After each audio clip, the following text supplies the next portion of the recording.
사도신경은 기독교가 무엇을 믿는 것인지 가장 중요한 핵심을 12가지 신조로 요약하여 성도의 참신앙으로 고백하는 것입니다. 지난주에는 교회의 4가지 속성을 살펴보았습니다.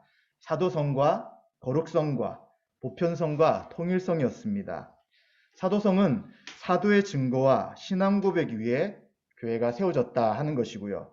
거룩성은 교회는 하나님의 것, 하나님의 소유고요. 이미 거룩하게 된 무리, 칭의를 받은 사람들이고요. 거룩하게 살아가야 할 하나님의 백성이다 하는 것이었습니다. 또 교회의 보편성은 교회는 어떠한 이유로 차별하지 않고 모든 사람을 포괄하는 공동체라는 것이었습니다. 통일성은 교회는 그리스도 안에서 하나이며 하나로서 살아간다는 것을 살펴보았습니다. 네, 오늘은 교회의 표지인 하나님의 말씀과 성례에 대해 한번 살펴보면서 같이 은혜를 나누고자 합니다. 우리가 지난주에 교리를 왜 배워야 되는가, 교리가 뭔가를 살펴보았을 때에 이 교리는 성경에 뼈대를 세우는 것이라고 말씀을 드렸습니다. 그때 책상 비유를 좀 말씀을 드렸죠. 서랍이 있다면 그 서랍에 같은 항목을 집어넣어서 정리하는 것처럼 하나님에 대해, 또 예수님에 대해, 성령님에 대해, 교회에 대해, 구원에 대해 같은 항목들을 성경에서 잘 모아서 그리고 뼈대를 세워 이것이 성경의 진리라는 것들을 잘 가르칠 수 있는 것이 교리였습니다. 그런데 또 교리는 다른 측면에 하나가 있습니다. 교리는 성경을 해석하는, 다른 표현으로 한다면 이해하는 하나의 틀이나 기준이 될 수 있다는 거예요. 처음에는 다 사도들의 말씀을 받아들였잖아요. 그러나 시간이 지나면서 정말 이것이 그렇게 이해되는 것이 맞느냐 하는 반론들, 다른 표현을 하는 이단들이 생기게 되는 것입니다. 그래서 이단들이 성경의 진리, 사도들이 전한 복음을 훼손하기 때문에 이제 복음이 무엇인지, 사도들이 전한 말씀이 어떠한 것인지, 성경을 어떻게 이해해야 되는지를 변증하기 시작하면서 또 교리가 세워지게 되는 것이죠. 그래서 오늘 살펴보는 교리인 교회의 표지도 마찬가지입니다. 도대체 교회의 표지, 또 지난주에 살펴본 교회의 속속이라는 것을 왜 만들어야 됐을까? 그것이 왜 필요했냐 했을 때에 로마 카톨릭과 기독교, 개신교가 분리가 되면서 어떤 논쟁이 일어나게 되냐면 서로 내가 참교회다라고 말하기 시작했어요. 로마 카톨릭도 개신교를 향해 우리가 참교회고 너희들은 거짓교회다. 너희들은 교회를 분열한 자다 이야기합니다. 또 개신교도 마찬가지죠. 너희들은 교회를 그리고 복음을 훼손시킨 자들이고 우리가 참교회다라고 이야기하면서 서로 이러한 논증이, 변론이 계속 생기는 것입니다. 이렇게 되니까 성경에서 이야기하는 참된 교회 속성이 뭐냐? 그리고 성경에서 이야기하는 교회 표지가 무엇이냐 하는 것들을 정리할 필요가 있었던 것이죠. 그래서 우리가 지난주에 봤던 교회의 속성이라는 것은 참 교회를 분별하는 교회의 본질이다라고 말할 수 있습니다. 니케아 신경이라는 데 보면 참된 교회는 4대 속성을 지니고 있다. 하나이고 거룩하고 보편되며 사도로부터 이어오는 교회를 믿습니다 하는 내용들을 정리하였습니다. 그래서 우리가 지난주 배웠던 통일성, 사도성, 거룩성, 보편성 중 하나라도 없다면 그러한 교회는 참된 교회가 아니다 라고 말할 수 있는 것이죠. 그런데 여기서 차이가 생긴 거예요. 로마 카톨릭은 교회의 4대 속성을 눈에 보이는 표지로 생각했어요. 그러면서 자신들만이 참된 교회다라고 이야기하는 거죠. 그래서 그들은 통일성을 뭐라고 생각했냐면 눈에 보이는 가시적 교회 안에서의 통일성이다. 눈에 보이는 교회다. 이렇게 이야기하는 거죠.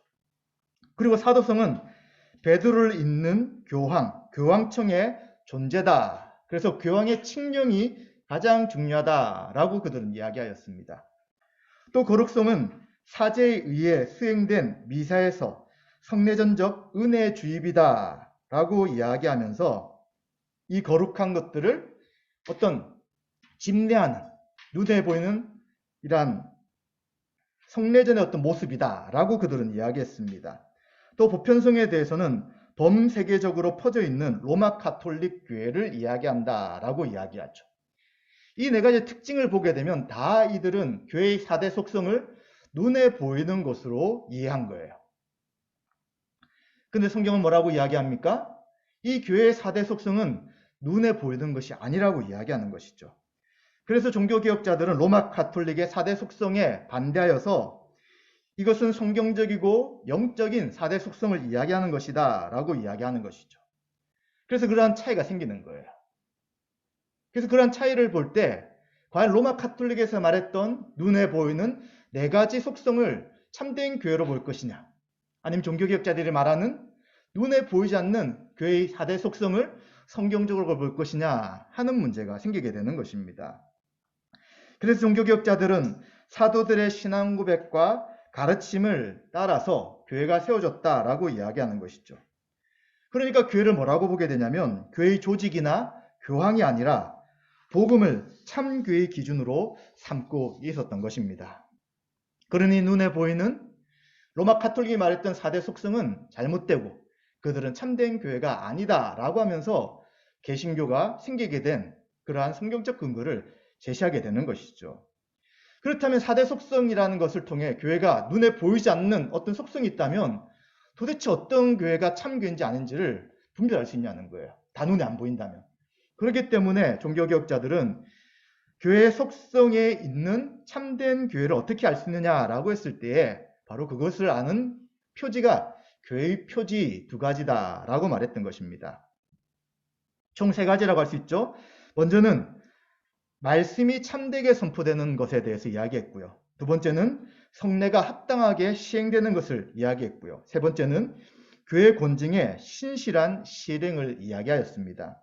그러면 왜 2가지라고 할 수 있느냐 할 때 이 3번째 교회의 권징의 신실한 실행은 앞에 있는 2가지 표징을 지키고 보존한 역할이기 때문에 지금 우리가 이 2가지 표지를 한번 살펴보려고 하는 것입니다. 그래서 칼빈은 그 2가지를 교회의 항구적인 표지와 특성이다. 눈에 보이는 교회의 4가지 속성이 눈에 보이게 나타나는 것이 말씀의 선포와 성례의 시행이다 라고 말하는 것입니다. 그래서 칼빈은 이렇게 이야기합니다. 하나님의 말씀이 순전하게 선포되고 들려지며 성례가 그리스도께서 정하신 대로 집행되는 곳에서는 의심할 여지도 없이 하나님의 교회가 존재한다. 그리고 루터는 또 이렇게 이야기합니다. 아우크스부르크 고백서에 뭐라고 이야기하냐면 교회를 복음이 바로 전파되고 성례가 바로 행해지는 성도들의 모임이다 라고 정의함을 통하여 바로 종교개혁을 했던 그러한 개혁교회들, 개신교가 성경에서 이야기하는 참된 교회의 표지를 가지고 있는 교회다라고 말했던 것입니다. 그렇다면 참된 교회라는 이 2가지 표지를 통해 볼 때 지상의 모든 교회가 다 완전하냐라고 할 때 그러진 않다는 거예요. 2가지 표지가 시행되더라도 불완전한 교회가 있다는 것을 인정해야 된다고 이야기합니다. 그렇기 때문에 이 2가지 표지를 통해서 교회 가운데 복음이 바르게 선포된다면 함부로 정지할 수는 없는 것입니다. 그것에 대해 칼빈은 이렇게 이야기합니다. 그것이 전체적으로 부패하지 않는 모습으로 있다면 어떤 오류나 잘못된 행위도 교회라는 이름을 부인할 만한 충분한 이유가 되지 못한다. 그러나 또 단서를 하나 달고 있어요. 그러나 종교의 기본적인 내용에 거짓이 침입하고 필수적인 교리 체계가 전복되며 성례 사용이 끊어지면 마치 사람의 목이 잘리거나 심장에 치명적인 상처를 입었을 때 생명이 끝나는 것처럼 교회는 파멸이라는 분명한 결과를 맞게 된다라고 이야기하면서 2가지 표지가 시행되지만 조금 부족한 교회는 인정할 수 있어요. 그러나 만약 복음과 진리에 대한 선포와 믿음의 문제의 차이라면 이것에 대해서는 엄격한 태도를 취해야 된다라고 이야기한 것이었습니다. 그래서 우리는 이 2가지 표지 중에 내용들을 하나씩 살펴보도록 하겠습니다. 첫 번째 교회의 표지는 말씀의 참된 선포다라고 이야기할 수 있습니다. 교회는 성경에 보시면 항상 사도적 가르침 위에 존재하였습니다. 그리고 하나님의 말씀이 흥황하게 될 때 교회가 부흥한 것을 보게 되는 거예요. 초대교회 사도행전 2장 42절에 어떤 말씀이 있냐면 그들이 사도의 가르침을 받아 서로 교제하고 떡을 떼며 오로지 기도하기를 힘쓰니라. 아멘. 오순절에 사도 베드로의 전도를 받은 자들이 5천여 명이 회개하고 이제 예수 그리스도를 믿게 되는 거예요. 그들이 성령을 받아서 뭘 했냐면 사도들의 가르침을 계속해서 받는 것입니다. 그리고 사도행전 6장 1절 7절에는 이 교회 안에서 구제에 대한 문제로 분쟁이 생기게 되잖아요. 이 분쟁의 문제를 해결하기 위해서 사도들이 직접 나서는 것이 아니라 7명의 집사를 세워달라고 이야기합니다. 그래서 성령과 믿음이 충만한 사람 7명을 세워서 그들이 구제를 담당하죠. 사도들은 뭘 합니까?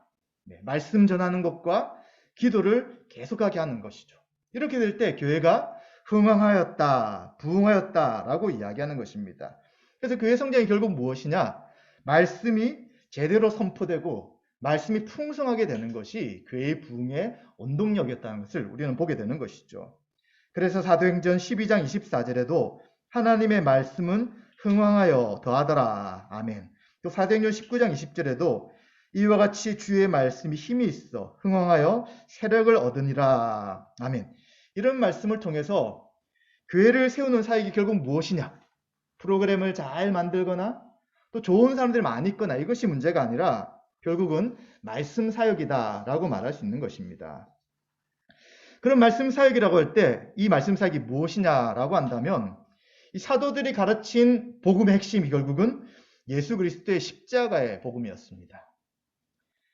예수의 십자가의 복음이란 것은 예수님이 십자가에 죽으시고 4일 만에 부활하셨는데 그분이 바로 우리들에게 보내신 구원자시며 우리의 왕 되신 주님이시라는 거였어요.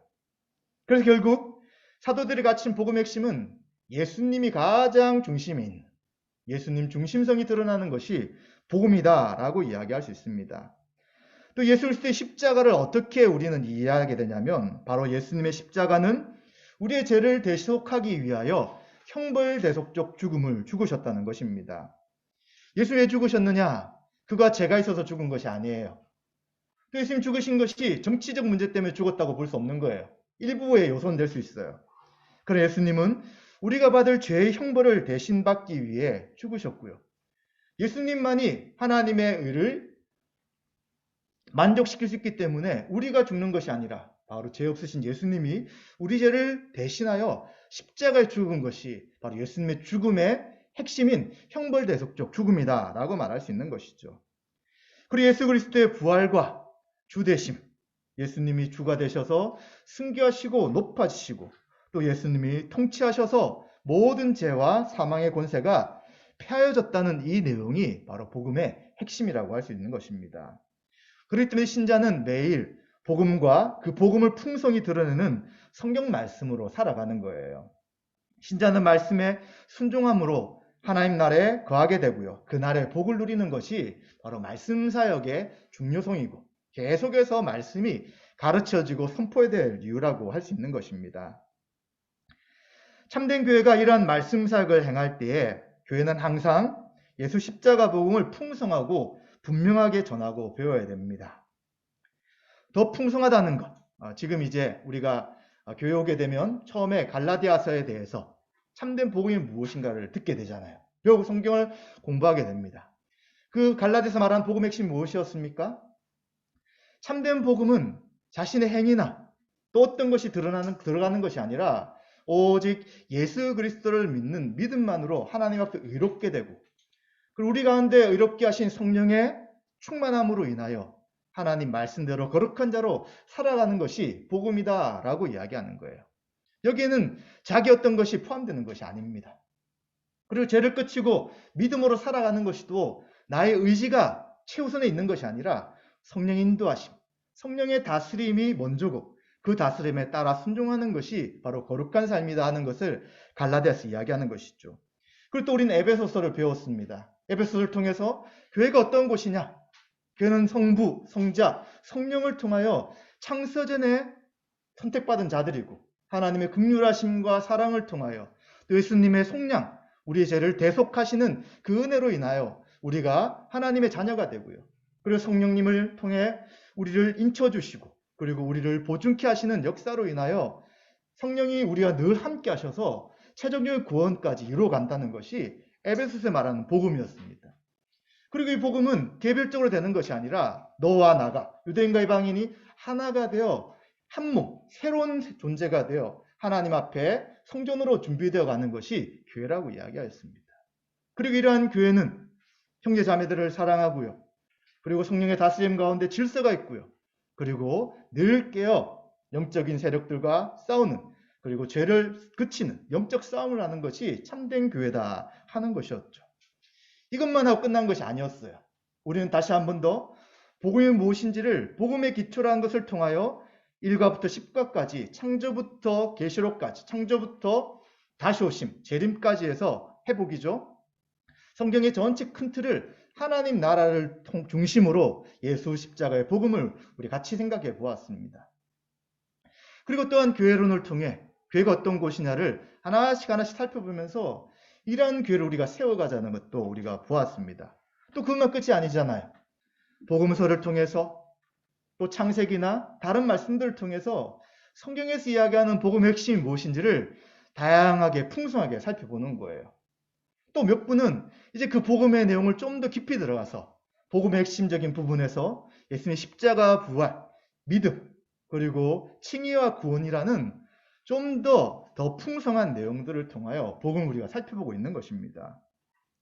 그럴 때 우리는 계속해서 복음을 풍성하고 다양하게 살펴보고 배워야 되는 것이죠. 그리고 설교를 들을 때도 마찬가지입니다. 제가 설교할 때 보통은 이제 본문을 하나씩 설교하는 이 강해 설교 형태를 취합니다. 그래서 시리즈별로 각 권별로 설교를 하려고 하고요. 그리고 그 본문을 취할 때 제가 원하는 것을 말하려고 그 본문을 취하는 것이 아니라 그 본문에서 이야기하신 하나님의 뜻이 무엇인지를 가능하면 객관적으로 또 교리적으로 성경적으로 잘 드러내어서 여러분들에게 말씀을 전하려고 하고 있는 것이죠. 그리고 그것뿐만 아니죠. 우린 지금 살펴보듯이 복음의 교리가 어떠한 것인지를 잘 이해하여서 성경을 해석할 때, 그리고 성경을 이해할 때에 이러한 교리와 성경을 연결시키는 이러한 배움을 계속해서 하고 있는 것입니다. 어떤 면에서 너무나도 많이 배우니까 이렇게 많이 배울 필요가 있을까? 내가 조금만 알아도 신앙적으로 잘 살아가면 되는데 이 공부하는 것도 아니고 좀 피곤하다, 이런 생각을 하는 분도 있을 수 있습니다. 왜 우리가 이렇게 자세히 배워야 되냐면, 만약에 복음의 내용이 정말 조금만 알 수 있는, 그냥 예수님이 십자가를 위해 죽었어요. 우리 죄를 위해 십자가에 죽으셨어요. 그리고 부활하셨어요. 승천하셨고 하나님 우편에 앉으셨어요. 그리고 재림하세요 라고 말하는 한 장 정도의 내용이 복음이었다면 우리가 그 정도 배우면 되겠죠. 그런데 복음을 설명할 때 우리는 창세기부터 계시록까 66권의 말씀이 있어요. 그리고 이 성경을 이해하는 방식이 하나님 나라에 대해서, 그리고 언약에 대해서, 하나님 약속하신 관점에서, 그리고 여러 가지 관점에서 성경을 이해하는, 구속에 대한 관점으로 이해하는 이런 것들이 있기 때문에 성경을 그냥 가만히 있으면 되겠지가 아니라 적극적으로 다양한 방식으로 우리는 배워야 된다 하는 것입니다. 최근에 이런 것을 계몽주의에 물들어 있는 그러한 아주 구시대적 발상이다라고 이야기하는 사람도 있어요. 이제 계몽주의가 지나가지고 이제 감정도 추구하고 체험도 추구하는 시대가 되었는데 아직도 뭔가 이론적인 이야기를 하는 것이 기독교냐, 이렇게 반론을 취하는 분들이 있는데, 기독교는 감정과 체험이 중심이 아니라는 거예요. 하나님이 행하신 역사가 있는 거예요. 역사 가운데 그리스도를 통해 행하신 것들이 있기 때문에 그것의 내용과 의미를 정확하게 알지 못한다면 행동이 나타날 수 없고요. 그리고 그것이 분명하지 않다면 그 감정은 올바른 감정이 되지 않기 때문에 우리는 이것이 자꾸 이성을 강조하는 것처럼 보일지라도 알 것은 분명히 알고, 그리고 그 아는 것을 기반으로 감정과 행동이 따라가도록 하는 것이 바로 복음적이라는 것을 우리는 기억해야 되는 것입니다. 그러기에 이러한 참된 말씀의 사역을 통하여 가장 잘 나타나는 모습이 어떤 모습이냐면 예배 가운데 나타나는 거예요.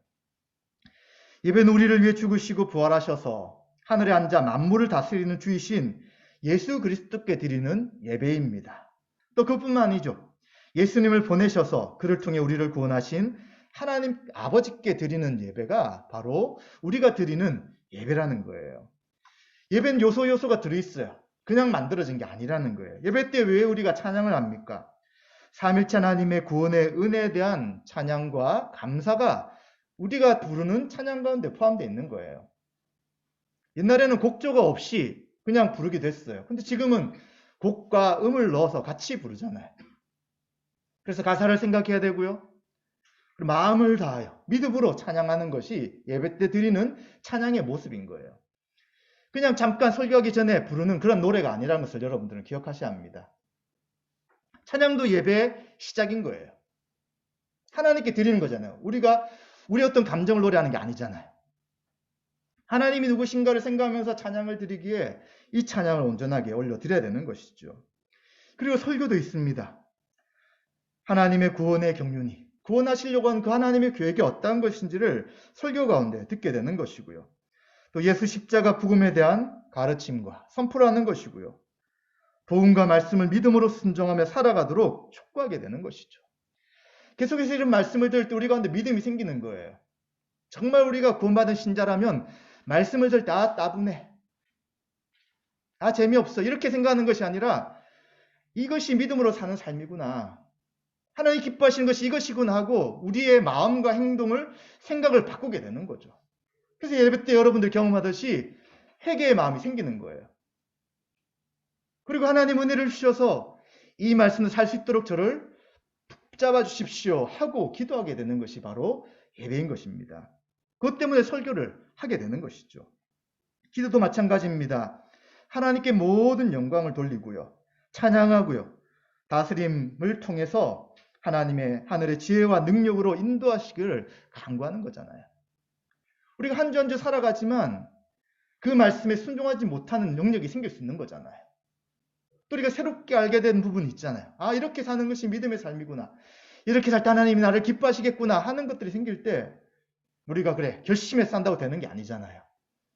기도함을 통하여 주님의 도우심을 구하고 성령님 저를 다스려 주셔서 이 기도 내용들이 삶에 실천되고 적용되도록 인도해 달라고 우리는 개별적으로 합심하여 그리고 교회와 성도를 위하여 또 하나님 나라를 위해서 우리는 기도하는 것입니다.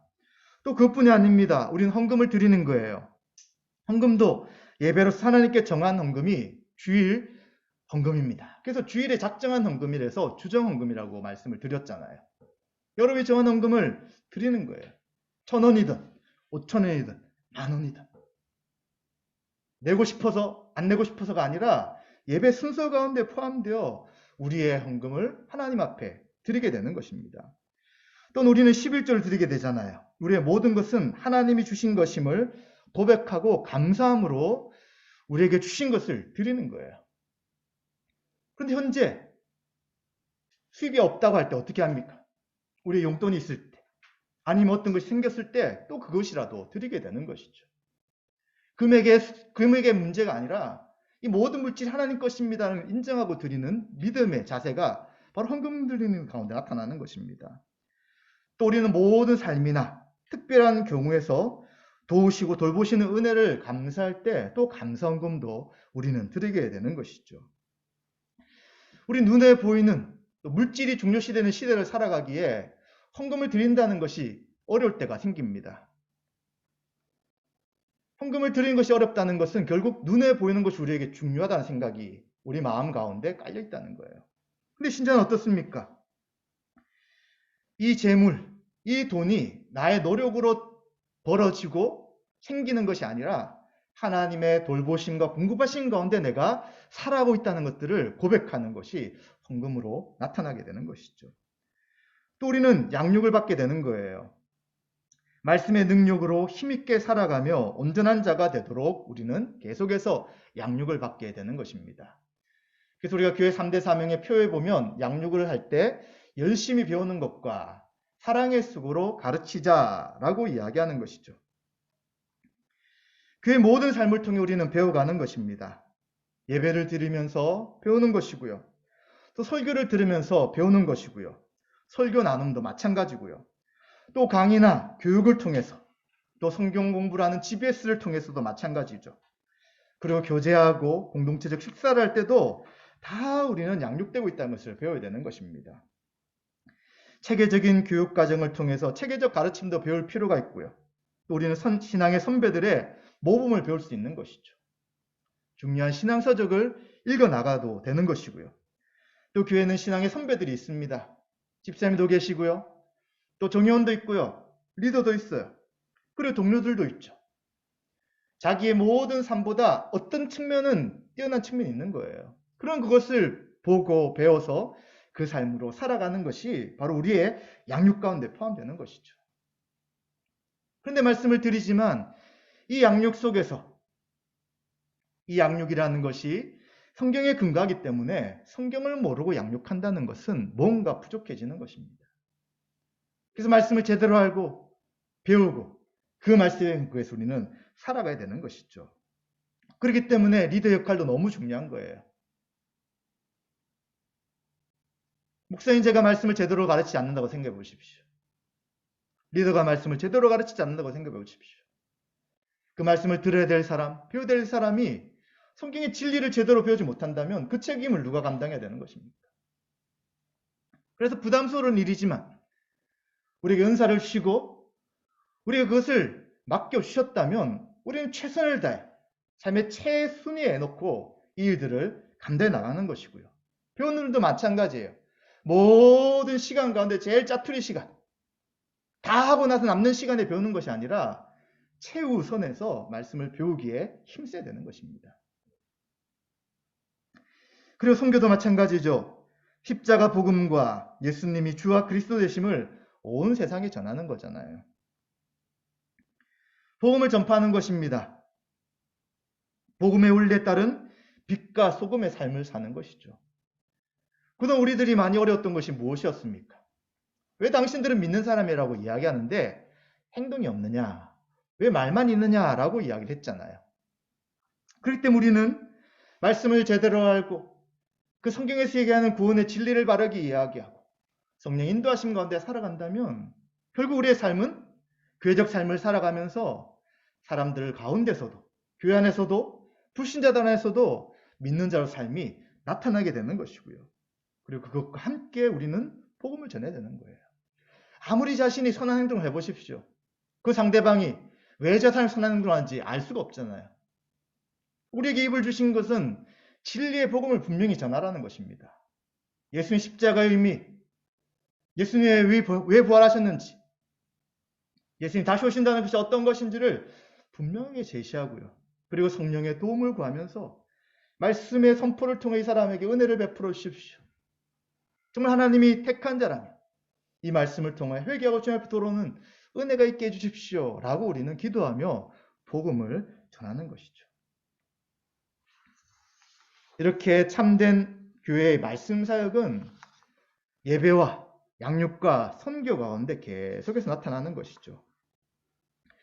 그리고 교회의 목표를 세울 때나 또 교회가 나아가는 방향을 정할 때나 직분을 세울 때나 조직을 만들 때나 재정계획을 세울 때나 행정을 할 때나 사람을 배치할 때나 행사를 할 때 모든 것이 바로 십자가 위에 복음 위에 잘 세워져야지만 성경적 교회가 되고요. 말씀 사역이 바르게 실행된다 하는 것을 우리는 기억해야 되는 것이죠. 이제 두 번째 교회의 표지가 무엇이었습니까? 성례의 정당한 집행이다 라고 이야기하였습니다. 성례라고 이야기하니까 성례가 뭐지? 라고 생각할 수 있습니다. 성례는 복음의 은혜를 상기시키고 확신시키는 은혜 언약의 표와 인이다 라고 이야기합니다. 표는 사인이고요. 인은 실이에요. 그래서 이 거룩한 표라고 할 때는 눈에 보이는 말씀으로 여겼다는 것이고요. 또 거룩한 인이라고 할 때는 하나님이 복음의 약속을 인쳐주시는 것이다 라고 말할 수 있습니다. 거룩한 표라고 할 때 성례가 하나님이 제정하신 시청각 교육이자 약속 은혜의 언약의 표다라고 말할 수 있습니다. 그래서 교회 표지라는 것은 눈에 보이는 것이라고 했잖아요. 이 성례라는 것이 눈에 보이는 말씀으로 나타난다는 거예요. 그럼 설교는 뭐냐? 선포는 되지만 눈에 보이지 않는 거예요. 그러나 세례와 성찬은 눈에 보이는 것이죠. 그리고 거룩한 인이라고 할 때 하나님은 성례를 통해 복음의 은혜를 우리에게 보증하고 확증하며 더 강화시켜 주시는 것입니다. 그럼 구체적으로 이 성례의 종류와 효력에 대해서 우리가 생각해 보도록 하겠습니다. 성례는 두 가지의 표현이 합쳐져 있는 거예요. 세례와 성찬입니다. 성찬의 성과 세례의 자를 합쳐서 성례라고 이야기를 합니다. 주 예수 그리스도가 친히 만드신 것은 세례와 성찬밖에 없다는 것을 성경을 통해 우리는 알 수 있게 됩니다. 예수님 복음을 전하고 그리고 세례를 베풀라고 직접 제자들에게 말씀하셨던 것이죠. 그리고 예수님은 잡히시기 전날 밤 성찬을 제정하셔서 이 성찬을 계속해라, 영원히 기억하라 라고 말씀하셨습니다. 이런 세례와 성찬의 효력은 성령님이 성례를 사용하시는 것으로 이해되는 거예요. 세례 받을 때 그리고 성찬 행할 때 성령의 역사가 있다는 것을 우리는 기억해야 되는 것이죠. 성령님이 성례를 사용하셔서 복음을 선포하시고요. 상기시켜 주시고요. 믿는 자에게 적용시켜 주시는 것입니다. 그리고 이러한 성례의 효력은 어떻게 되느냐? 어떻게 나타나느냐? 행위 자체가 아닌 믿음을 통한 성령님의 역사에 있다라고 우리는 생각해야 합니다. 세례를 베풀어지게 되잖아요. 근데 이 사람 믿음이 없어요. 그냥 받아야 되니까 받는다면 이 세례가 그 사람에게 성령님의 효력으로 나타날 수 없다는 것입니다. 성찬도 마찬가지죠. 성찬은 분명히 눈에 보이는 하나님의 은혜 베푸시는 표지예요.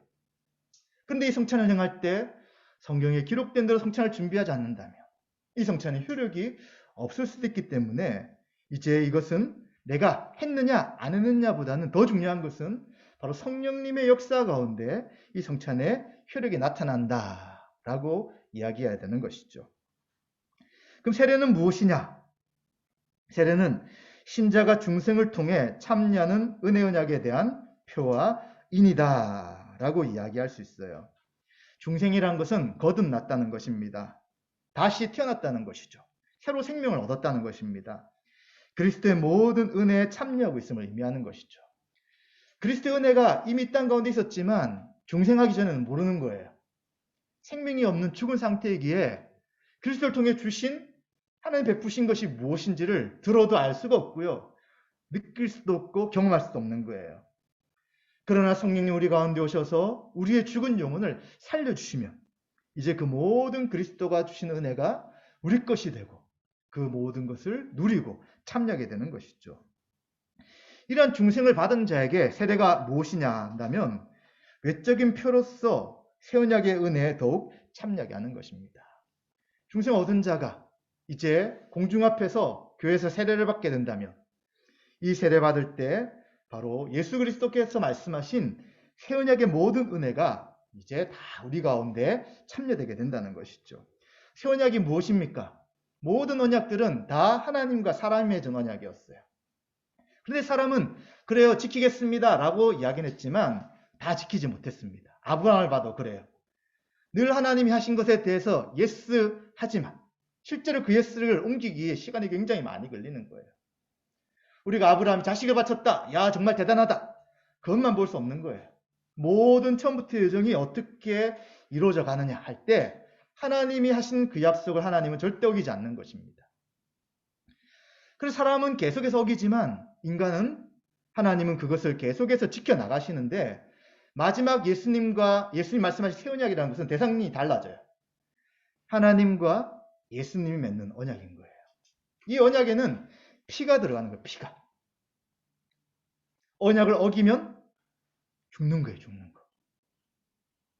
그래서 사람들이 이 언약을 훼손하고 깨트리고 하나님의 말씀을 거역했을 때 죄 없으신 예수님이 하나님과 언약을 맺으시면서 자신의 거룩한 피를 흘리심을 통하여 이제는 언약을 맺으시는 거죠. 이것이 새 언약인 거예요. 근데 왜 새 언약이냐라고 했을 때 이제 이 언약은 변개되지 않는 것입니다.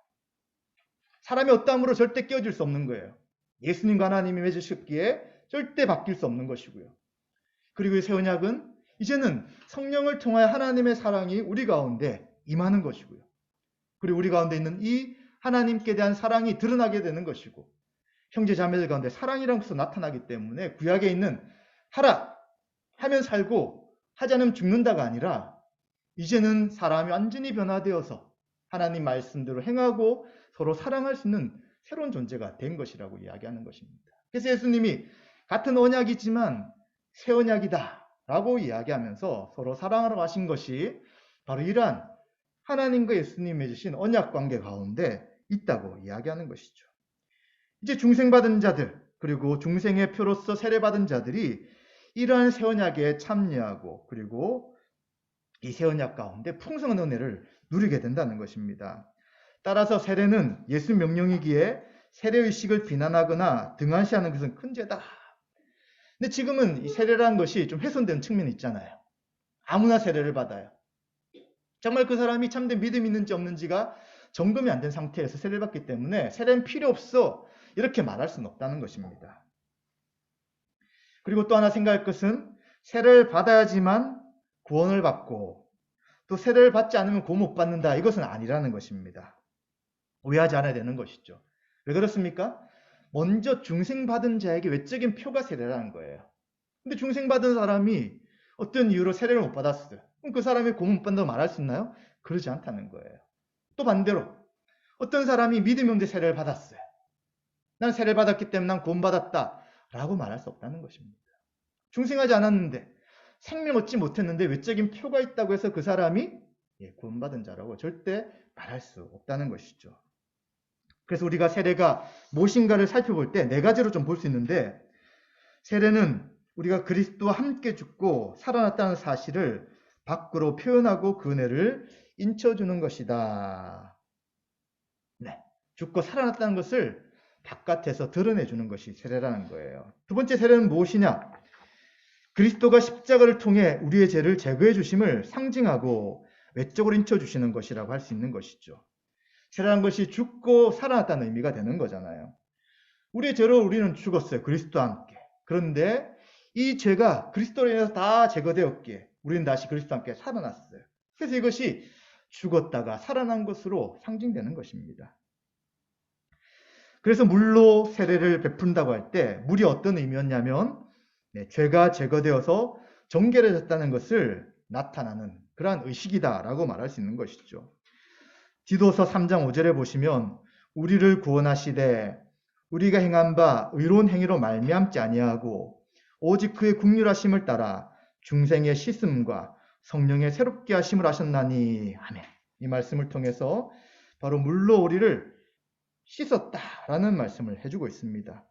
그리고 세 번째 세례는 그리스도의 몸인 교회에 가입한다는 것을 나타내는 외적인 표가 되는 것이죠. 세례받을 때 우리는 모든 공동체 앞에서 세례 서약을 하는 것입니다. 교인들도 그의 세례받는 것을 확인해 주고요. 본인도 그것을 고백함을 통하여 이제는 한 몸이 되었다, 공동체 일원이 되었다는 것을 표현해 주는 것이죠. 또 네 번째 세례는 삼일체 하나님과 교제한 일의 표라고 할 수 있는 것입니다. 그리스도와 연합한 신자는 누구와도 연합합니까? 삼일체 하나님과도 당연히 연합되는 것이죠. 그래서 세례받음을 통해 이제는 삼일체 하나님과 교제 가운데 살아간다는 것을 분명하게 인식하는 것이 바로 세례의 의미다라고 말할 수 있습니다. 세례를 우리는 물로 세례를 베풀게 되는데 구약에 있는 것처럼 물은 정결 예식으로 나타났습니다. 그리고 구약에 보시면 나아만 장군이라는 사람이 있었어요. 이방인이었는데 그는 몸에 나병이 있었어요. 근데 이제 이스라엘에 선지자가 있다는 이야기를 듣고 엘리사에게 방문합니다. 근데 엘리사가 뭐라고 이야기하냐면 요단강에 7번 몸을 잠거라고 이야기하죠. 몇 번 하다가 싫은 거예요. 자기 나라에도 이런 강이 충분한데 이 조그만 요단강에서 왜 내가 7번을 담궈야 되느냐 했을 때 옆에 있던 신하가 그래도 한번 끝까지 해보십시오 라고 다시 권유하게 되고 그는 이제 7번째 깨끗이 낫게 되는 것입니다. 이것처럼 정결 예식을 할 때 구약에서는 물로 했던 것을 보게 되는 것이죠. 그리고 신약에는 세례 요한이 물로 세례를 베풀었기 때문에 세례를 받을 때 물로 세례를 하게 됩니다. 근데 우리가 좀 궁금한 사람이 있을 수 있어요. 침례교는 왜 침례를 주냐? 순복음도 그렇고. 근데 왜 장례교는 침례가 아니라 물을 뿌리느냐? 이런 생각들을 하시게 됩니다. 근데 이것 가지고 좀 논쟁이 많았어요. 누가 맞냐고. 물에 들어가야 된다. 이게 성경적이다. 아니다. 뿌릴 수 있다. 말이 많았는데 성경에 보시면 초대교회의 일반적 방식은 침례였어요. 물에 들어갔다가 나오게 되는 것이죠. 그래서 옛사람은 죽고 그리고 새로 살아났다 이런 의미로 잠기게 됩니다. 그런데 교회 역사를 쭉 보게 되면 다양한 방식으로 세례가 베풀어진 적이 많았어요. 항상 물이 있을 수 없잖아요. 물이 없는 데서는 약식으로 물을 뿌릴 수도 있는 것입니다. 그렇기 때문에 물에 잠그는 것, 침례교 가능한 그 방식이 참된 세례다. 장로교 하는 것은 아니다. 또 아니면 장로교 하는 것이 맞다. 이것 가지고 싸울 필요는 없고요.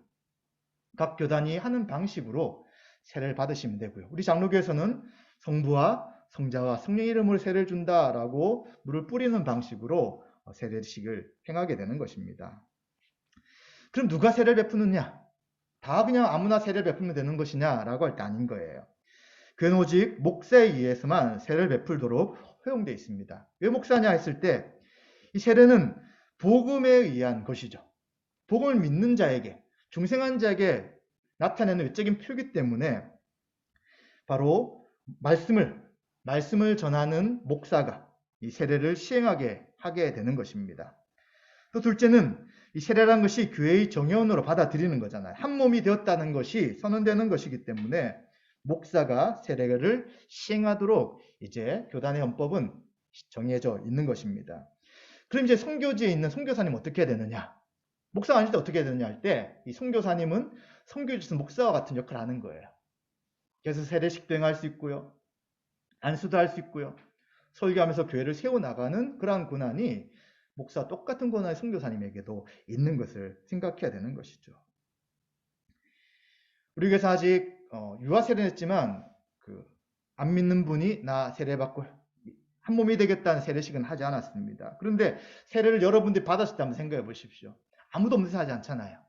모든 성도가 있는 회중 앞에서 우리는 세례를 하면서 그리고 이 사람이 믿음의 고백대로 구원받은 자인 것들을 증거하고요. 그리고 본인은 자신이 이 세례하는 서약대로 순종할 것을 이야기하면서 이제 세례를 받게 되는 것입니다. 그래서 보통은 이러한 세례를 행할 때 너무나 중요한 것이기에 교회는 기도하고 어쩔 땐 금식하면서 이 세례식을 준비하는 것을 우리는 생각해야 합니다. 그럼 누가 세례를 받는가라고 했을 때 이미 예수님을 믿어 중생한 자들은 세례를 받게 되는 것입니다. 그렇기 때문에 세례 문답이라는 것이 너무나도 중요합니다. 목사는 세례를 받는 자들의 신앙과 중생 여부를 살피게 되는 것이죠. 그래서 말씀을 보면서 정말 구원받았는지 그리고 구원받았는지 분명한 증거가 있는지를 살펴보는 것이죠. 그런데 만약 그 증거가 없었어요. 근데 시간이 되었다고 아니면 또 어떤 특별한 이유가 있다고 뭐 옛날 같은 경우는 기독교 같은 경우 세례 증서가 필요한 적이 있었잖아요. 나 이 학교 가야 되는데 이제 지금 세례 주시고 증서 주세요. 이런 식으로 할 수 없다는 것입니다. 세례 교육을 받는 자가 중생한 뚜렷한 증거가 없다면 계속해서 말씀을 배워야 되는 거예요. 복음을 듣고요. 이 복음을 분명하게 믿을 수 있는지를 확인해야 되는 것이죠. 그리고 기다려야 됩니다. 그런데 지금은 이 세례 의식이 많이 훼손되어서 시간이 지나면 세례를 받는 경우가 생기고요. 또 진중 세례라는 것. 그곳에 정말 믿음으로 세례를 받는 사람이 있을 거예요. 이 진중 세례라는 것이 군대 훈련소에 가가지고 집중적으로, 집단적으로 세례를 받는 거예요. 그래서 한 1000명 정도가 있으면 목사님들 줄마다 계셔가지고 쭉 지나가면 세례를 주는 거예요. 이게 굉장히 우리나라에 짧은 시간에 많은 사람들 회심시키는 그런 방식일 수 있지만 그 개개인에 대해서 신앙 점검이 되었느냐 안 됐느냐.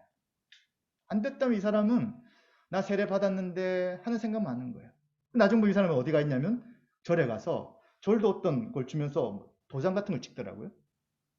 그래서 좀 지나면 또 카톨릭 천주교 가가지고 이런 식으로 종교가 나는 하나님도 믿고 뭐도 믿고 하면서 모든 신이 나를 도와준다.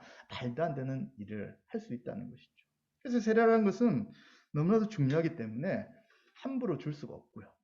시간이 지났다고 줄 수 없고요. 필요한 사람이 있다고 해서 줄 수 없다는 것을 우리는 기억해야 되는 것입니다.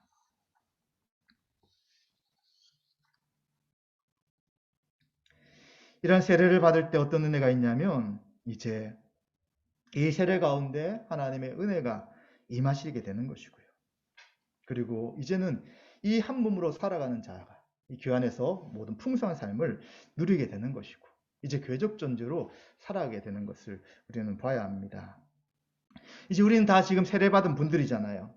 세례받은 자는 어떻게 살아야 합니까? 세례받은 자는 자신이 중생한 자라는 것을 늘 기억해야 되는 거예요. 죽었던 자가 생명을 받은 자라는 것을 생각해야 되는 것이죠. 그래서 신자는 모든 은혜를 이미 다 받아 누리고 있는 자라는 것입니다. 신자는 세례표를 기억하며 더 믿음이 견고해져야 되는 것입니다. 내가 생명 얻은 자인데 생명 있는 자로 살아야지. 생명으로 인하여 믿음의 삶을 살아야지를 늘 도움을 구하며 살아가는 것이죠. 또 세례받은 자는 그리스도 안에서 그와 함께 모든 것을 허락하신 은혜에 감사하는 거예요. 내가 왜 그때 세례받았을까? 내가 세례받아가지고 이렇게 매주 주일마다 교회 나와야 되고 또 줌으로 예배 드려야 되고 이런 것이 자신에게 불편하다면 이것은 세례받은 자의 삶이 아닌 거예요. 죽었는데 지옥의 형벌 가운데 있었는데 하나님의 온수 가운데 있었는데 늘 하나님의 진노 가운데 있었자가 생명을 얻어 구원받았는데 하나님 예배 드리는 것, 말씀 배우는 것, 그리고 자신의 삶을 헌신하는 것에 대해 이것을 불편하다, 어렵다 생각한다면 어떻게 세례자의 삶이라고 할 수 있겠습니까? 그래서 우리는 세례받은 은혜에 대해서 감사하고요. 그리고 성찬을 통해서 계속해서 은혜가 풍성하게 드러나도록 해야 된다는 것입니다. 또 중생한 자로 합당한 삶을 살아가는 것은 이제 세례받을 때 우리가 한 서약들이 있어요. 그 사역에 대한 믿음의 고백이고 또 매일매일 그 사역을 생각하면서 내가 이 사역에 합당한 자로 살아갈 수 있도록 은혜를 베풀어 달라고 해야 되는 것입니다. 또한 세례받은 자는 이 세례라는 것이 개개인으로 살라고 받은 게 아니잖아요. 한 몸이 되었다는 거예요. 중생했다는 것은 자신의 생명이 살아왔다는 것뿐만 아니라 어떻게 살아났느냐? 둘이 하나가 되어 새로운 존재가 되었다는 거예요. 이제는 공동체적 존재가 된 거예요. 그렇기 때문에 내가 혼자 신앙생활을 하고 내가 스스로 잘 살 수 있는 것이 아니라 함께 교회로 살 때 우리의 신앙이 회복되고 자라간다고 생각하고요. 교회를 늘 소중히 생각하고 한 몸 된 교회 회원으로 교회 지체들과 함께 사랑하며 의무를 다하며 살아가야 되는 것입니다. 그리고 성찬까지 준비하려고 했다가 지금 성찬도 좀 다룰 내용이 많아서 성찬은 다음 주에 좀 더 살펴보도록 하고요. 오늘은 말씀의 시행과 말씀의 선포와 그리고 이 세례에 대한 것을 살펴보았습니다. 교회는 예수 그리스도가 주신 교회의 표지, 말씀과 성례 이 두 가지 은혜 수단을 바르게 사용할 때 참교회로 드러나게 되는 것입니다. 그래서 우리는 우리 교회가 정말 성경에 있는 두 가지 표지가 잘 나타나는 교회인지를 생각하고요. 말씀이 바르게 선포되기 위해 목사인 저도 애써야 되고 하나님의 은혜를 구하고 준비해야 되고요. 성도들도 마찬가지입니다. 성도들 내가 말씀을 잘 듣고 배우기 위해 어떻게 해야 되는지를 우리는 생각하고 그 삶을 순종해 나가야 되는 것이고요. 이미 세례를 받은 자들로서 어떻게 세례받은 자로 사는 것이 합당한 건지를 생각하고 우리 매일매일 하나님의 은혜를 구해야 되는 것이죠. 교회는 참교회의 표지인 말씀을 바르게 선포해야 됩니다. 그래서 가능하면 강해 설교하고요. 제가 원하는 것을 여러분들에게 전하는 것이 아니라 말씀에 있는 본래의 의미를 찾아서 그 의미를 전할 수 있도록 저도 계속해서 공부해야 되고요. 또 분명하게 전함을 통하여 우리의 신앙이 어떠한 것인지를 이야기하고요. 또 세상에 생각이나 잘못된 것들이 들어오지 않도록 우리는 서로 말씀 가운데 서 있어야 되는 것입니다. 그래서 저는 매주일 바르게 말씀을 선포하고요. 여러분들은 말씀을 잘 들을 뿐만 아니라 또 GBS를 통해서 나가온 말씀과 또 여러 말씀을 계속해서 배워 말씀으로 풍성하게 자라야 되는 것입니다. 또 우리는 이 말씀을 들을 때 뼈대가 있어야 되잖아요. 바르게 해석해야 됩니다. 그래서 교리를 아는 것에 대해서 등한히 하지 않고 우리는 계속해서 진리 가운데 서 나가야 되는 것이죠. 또 교회는 참교의 표지인 성례를 바르게 시행해야 합니다. 성례라는 것은 눈에 보이는 거예요. 세례를 받을 때 모든 성도가 다 보는 것입니다. 우리 교회도 이제 새로운 분이 예수 믿게 되고요. 세례를 받겠는데 어떤 은혜가 있을까요? 야, 나도 저럴 때가 있었지. 정말 하나님 은혜로 날 구원하여 주셔서 이렇게 세례식을 하게 되는구나. 그렇지 않은 사람이 이제는 한 공동체로서 한 몸이 되는구나 라고 하면서 우리 눈에 보이는 세례와 성찬을 할 때 또 같은 은혜를 누릴 수 있게 되는 것입니다. 그래서 우리 교회에서도 복음을 전하여서 이제는 한 분이 예수 믿고 또 이분이 잘 말씀을 배워서 또 세례받아 또 한 몸이 되는 이런 역사가 계속해서 있었으면 좋겠다는 생각을 하게 됩니다. 말씀 마무리하겠습니다. 세례받은 신자로 교회적 삶을 살아가시고 매일매일 우리 삶 속에 믿음의 삶이 드러나시는 은혜가 있으시기를 주의 이름으로 축원드립니다.